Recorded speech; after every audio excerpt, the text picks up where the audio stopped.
Hello mga pachams ko. Tara, ayan. Paluto na ang aking chicken feet adobo. O, diba? So, ang ginawa ko dito is in-steam ko muna yung chicken feet. And then, after siguro mga 20 minutes, ganun. So, nagisa na ako ng sibuyas, bawang. Ginisa ko na rin yung sitaw at kangkong. O, diba? And then, saka ko siya nilagyan ng toyo, suka, paminta. At ang aking pampasarap na sugar.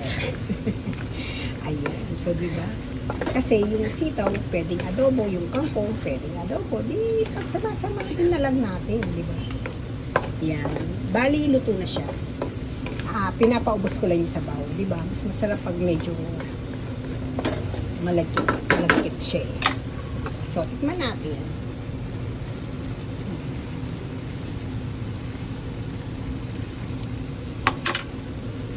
Ang sarap talaga naman. Nilagyan ko rin siya ng oyster sauce at saka ng aking pampasarap na sugar. Ayan. So mga pachams ko, ano pa ang inyong hinihintay? Tara, kain na tayo. Kain na.